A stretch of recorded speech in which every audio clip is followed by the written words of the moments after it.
This is the main event of the evening. 12 rounds of boxing for the WBA.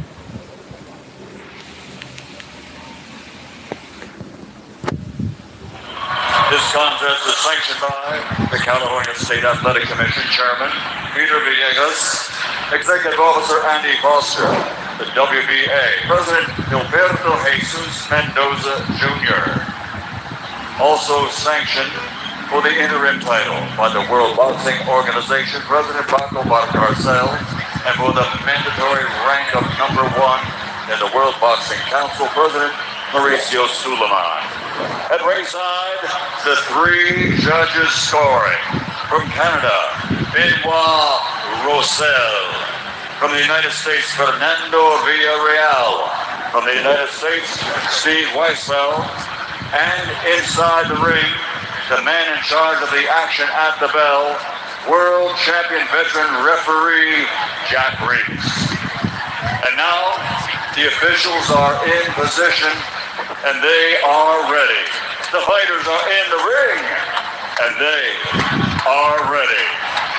So for the thousands in attendance and the millions watching around the world, from Los Angeles, California, USA, let's get ready to rumble!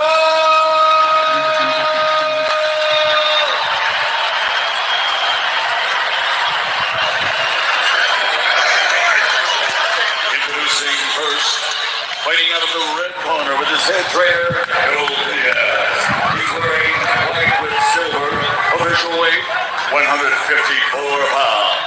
After an outstanding amateur career of over 300 victories, he now has an undefeated professional record consisting of 10 victories, 7 wins by knockout, 1 technical draw, training and fighting out of Indio, California. He is the fighting pride of people and all who respect the stand, presenting the reigning, defending, undefeated WBA Super Welterweight Champion of the World, Israel, the Dream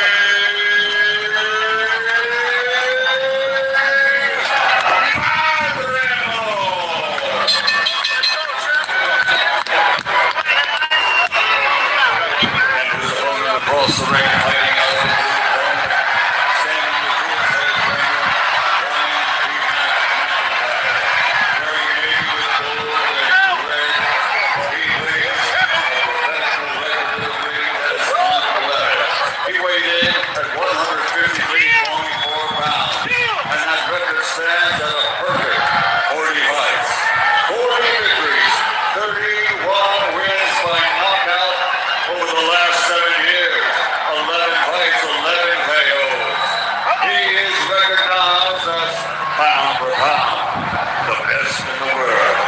From Omaha, Nebraska, USA, the former lightweight world champion, former undisputed super lightweight champion, Confederate, unified, undefeated welterweight champion of the world,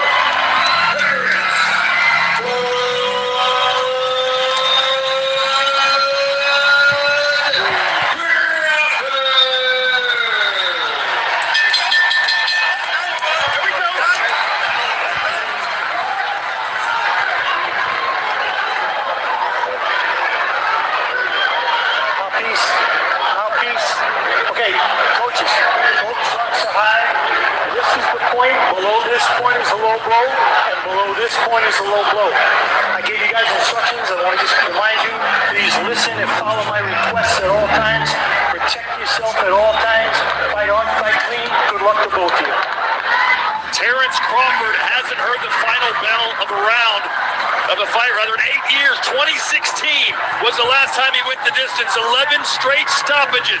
Can he get another one tonight and become a champion in a fourth weight class? Or will the man nicknamed the Dream make his dream come true and pick up the biggest win in his country's history? 12 rounds. Here we go.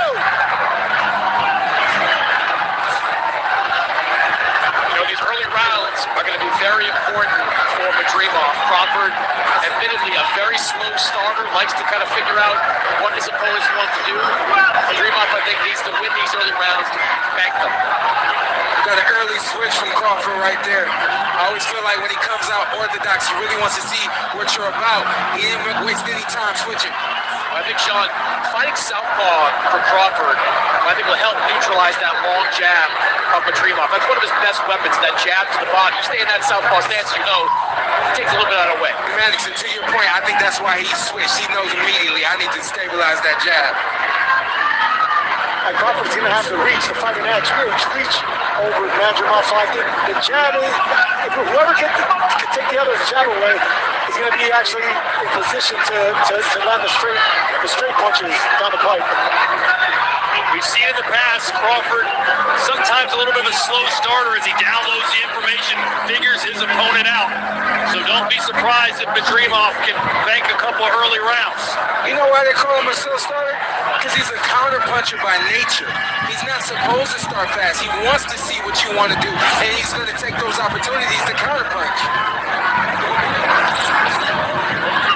The thing I like about Madrimov is that he always has perpetual upper body movement. Yes, these Uzbek fighters have great footwork, but notice upper body movement, how his head is never in line, direct line with the straight left hands and the jabs of his opponents.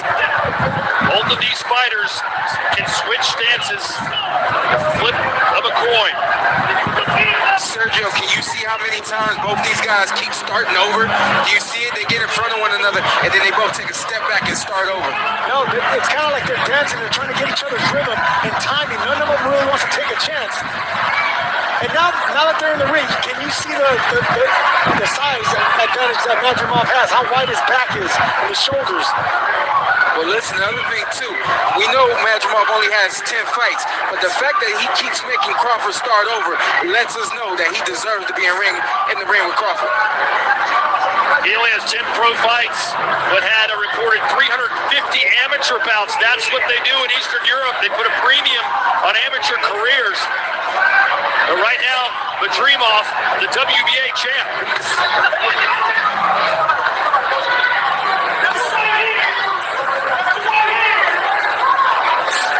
There's a counter right from Madrimov. Madrimov was waiting for that right hand. Crawford saw that coming.